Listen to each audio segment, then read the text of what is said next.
Today we're 3D printing and assembling a heavy mech, and this thing is fully articulated. It is really freaking cool, and you can put the whole thing together with no glue if you want. And you'll find a link to the original designer's files in the description below. They're all free, and it is done by Iksan Bobo. I don't think I'm pronouncing that right at all, but incredible work here that has been done on this model. And we're going to start by assembling these three parts. Now you can put this together with no glue, but I am going to glue this up. I will also note that I didn't realize this until I was at the end of the build.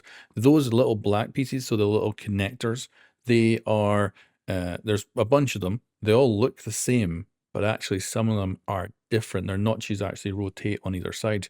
So I think I put a couple of them in wrong on this part here. So be wary of that. Make sure you got the right ones that are going to go in correctly, because you need two of them at the end, and they're two specific ones that I think are different from all the rest.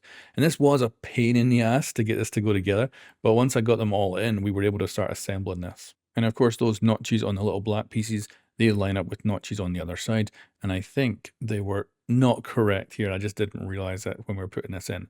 But this is by far the most kind of complex part. The rest goes together a lot easier. And this also has a core component to it, which is kind of supposed to be the energy core to this mech. And the actual designer who created this actually has it so that you can print it off in a transparent color and then add some LED lights so the core lights up. And you can see a very satisfying click on these pieces as they go into the side. So this is where a lot of it just doesn't require any glue whatsoever. It's the same for these top bits too. You just press them on until they click, and then they're on there pretty solid. Now, I did see someone in the comments for this model say that they printed it off at 125%, and I gotta say, I would, if I was to do this again, print it off at 125%. I think it gives you just a touch more, space to work with, and the great thing is, it would also mean that the model itself is just a little bit bigger, because it is quite a dinky little thing. There's also pretty good instructions to check out as well. So as you can see here, we're doing the feet, and these were kind of tough as well because you've got ball joints that you've got to press these into, and the only way, of course, is with force. So I was always sure something was going to give in here. And as you can see, I'm still using my metal hammer. It's become a bit of a mascot on this channel, and because of that, I haven't replaced it for a rubber one or 3D printed one that I could use to do this kind of work. So as you can see, I used a lot of force to get these in, and I think if I did print off 125%, it probably would be a touch easier to do stuff like this. As you can see, the other one went in really well. This one took its time before it finally went in, but there we go. Then we've got these parts, which just simply have a couple of pieces glued onto the outside. So these do require glue, but they're more of a cosmetic part than anything else. And that just makes them look really freaking cool. And then you've got to go ahead and attach them to the feet. And then you essentially have the actual legs. And then we're only missing some ball joints here. And then we'll be actually attach them to the torso. And then simply these ball joints get pushed into place and they lock in. And that means we have the movement of the hips, the knees, and the feet. So we've got a lot of articulation, which is really cool. Then we're now ready to put the body together. So we've got the upper body and the lower body. So this is essentially the waist, and it allows it to rotate. So that clicks in place. And this did take a lot of effort to get that to go in properly. And then you've got to put the feet in, and these are ball joints going in there. So the first one's really easy because you can press it in no problem. The second one, you're having to work around the actual already installed leg to get this other piece to connect up. But once you do, that's your legs and main body complete. And now we can move on to the arms, which of course are just gigantic mini guns, and they look freaking cool. So we got these red bits that are going to connect in. I was originally going to do this in a olive green filament, but it's not very good for tolerances, so I decided not to go with it and went with the red and black, as it is just the best filaments I have basically for tolerances. Then you've got these parts, you got to whack them in, and again out comes the hammer. And then we've got to add the rotary cannons. So these go on quite well, and the only disappointment here is they don't rotate. That's it. But I don't expect them to make them rotate, so it's okay. And again, I did need to use the hammer here just to get them in, but these were a lot easier to install than the rest of the stuff. And that is almost our arms done. We just have to add a couple of extra parts, and that's complete.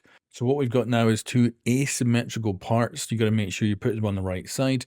And I think the actual miniguns themselves, they can be either side. They're actually mirror images, but the bits that go on top of them, you got to have them the right way round with the ball joint in correctly. So of course that they can then go in to either side of the main body and be an arm on each side. And you'll notice that only one side has numbers on it, and that is the left arm. So if you do get confused at this point, at least that will help you to put the right arm on the right side. And then we've got our shoulder mounted cannons. So you'll notice that each of them has little arrows. Those should be pointing forward. And then you go ahead and place them on, line them up. And then we just got to go ahead and yet again, do some more whacking as we put two of these larger support pins in. And once these are in, these are then going to be able to attach directly to the upper body. And we're almost on the home stretch here. And then these have little rings that also go on them. And I needed to put these in off camera because they were tight and you really needed like a small tool just to get them down. But once they were on, they were awesome. Up next is the backpack, and this is where I ran into my issue. So you see those two parts there, they look like the ones we started with. However, they're not, because their notches are in line with each other on either side, but they're actually supposed to switch.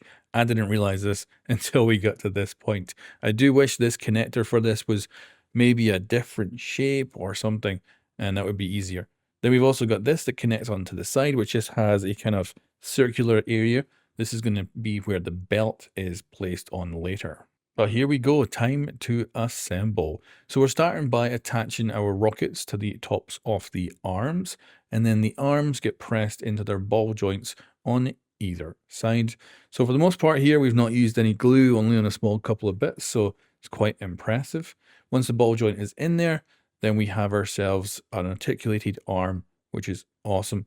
And then again, once you put one arm on, it's harder to get the other one to go on because you don't really have a solid base to now whack against.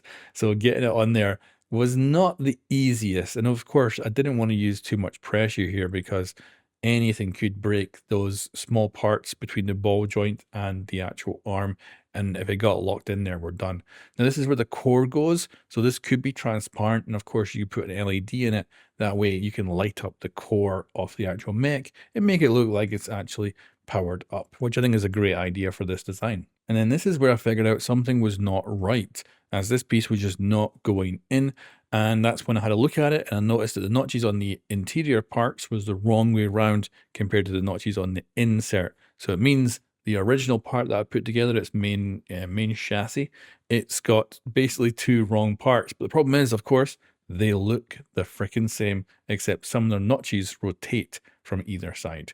So I went back, reprinted a couple of bits, put it back together, and then, of course, we're now fine. Now we've got our belts for our miniguns, and this is difficult to get right. I think if you did print this off at 125%, it would be a little bit easier because it is finicky. So at first that went on super easy. I was like, okay, that was nice and simple.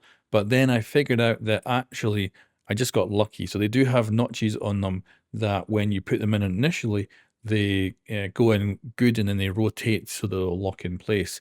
However, of course, it means that getting this piece in now at the right angle was quite a pain in the ass, but I was able to get there and amazingly not break anything. And of course, you got to do that for both sides. We'll skip me down the second side. So here she is. I think she's gorgeous, well designed, really cool. The only recommendation I would say is print it off 125%. I think it'll make it a little bit easier to put together. And overall, the bigger size probably will look a bit more impressive, but she's gorgeous. Absolutely nice design, very unique, and all the articulation in here is very, very impressive. You've got a lot of different ball joints and rotation points that make it very cool to pose this thing, and she just looks gorgeous.